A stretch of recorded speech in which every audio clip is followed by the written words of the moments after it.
आज का जो विषय है वो है शांति। आज हम सभी शांति के खोज में हैं। बाहर के अनेक संसाधनों में हम शांति खोज रहे हैं, लेकिन सारा संपदा होने के बाद भी हमें शांति प्राप्त नहीं होती। हमारा दोषो गुरुदेव भगवान ने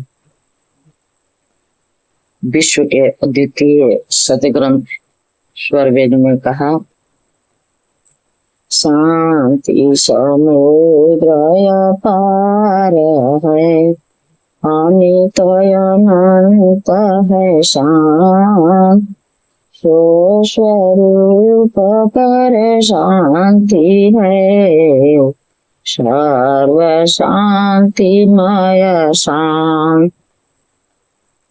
बंधु, बुद्धि शांति का धरातल नहीं होती, वह तो टकराव का धरातल है। वहाँ मिठास नहीं होता, वाणी में रस होता ही नहीं, तब शांति का संदेश किसी के मन को छूता ही नहीं। शांति, प्रेम, भाईचारा सब तो मन में रहते हैं। यदि हमें शांति एवं प्रेम के प्रयास करने हैं तो पहले मन के धरातल को खोलना पड़ेगा।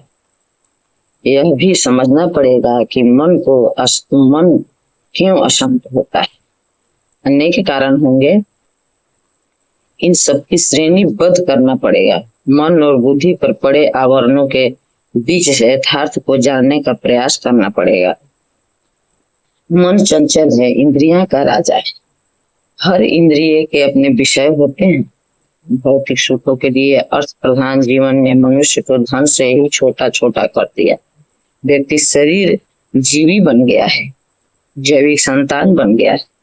केवल मानव देह पा लेना काफी नहीं, भीतर भी मानव का होना जीवन की अनिवार्यता। शांति उसी मानव की जरूरत है जिसके भीतर मानवता है। उसके अभाव में सभी शरीर पशु भाव का आश्रय करने लग गए हैं। आज अशांत वातावरण का एक कारण यह भी है कि अनेक संप्रदाय उपलब्ध वातावरण को स्वीकार नहीं करना चाहते। वे आज भी पुरातन नियमों के आधार पर समाज को खड़ा रखना चाहते हैं। कर्म योनि एवं भोग योनि का अंतर होता है।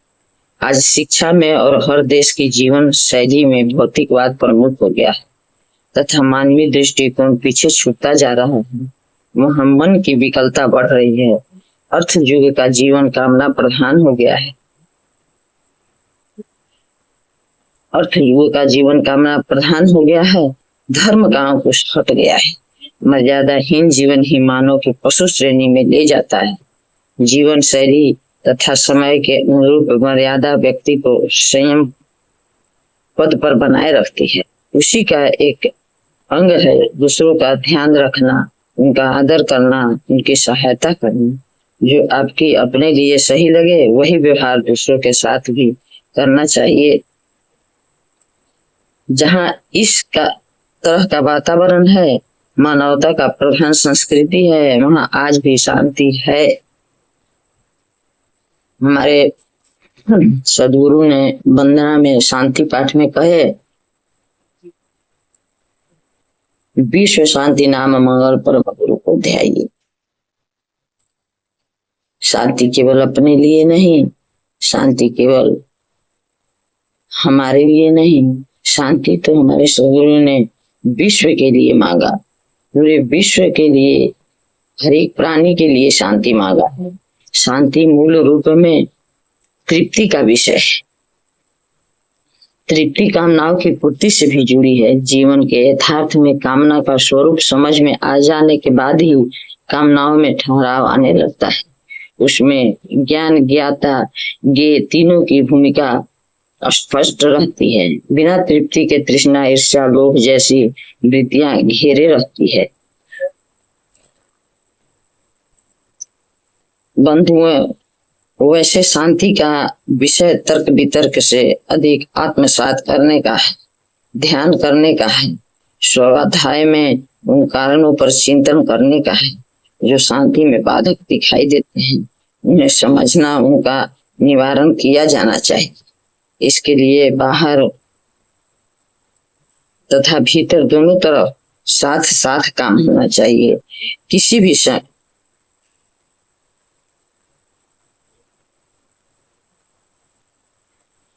व्यक्ति 3/4 भीतर जीता है, 1/4 बाहर। बंधुओं, शांति जो है वह कहने सुनने पढ़ने की बात नहीं है।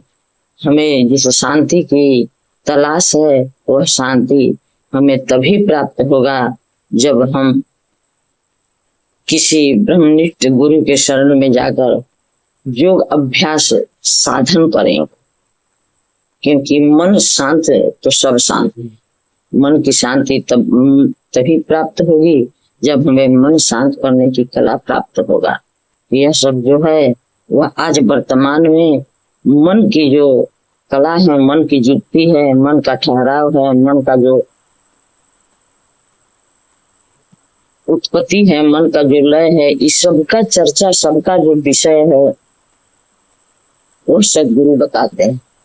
और वह जो है वह आज वर्तमान में विहंगम जो में बताया जा रहा है। तो अगर हम लोग शांति चाहते हैं तो सदगुरु के शरण में जाएं, स्वर वेद का स्वाध्याय करें और शांति का युक्ति सीखें, समझें। बोलिए सब लोग जय।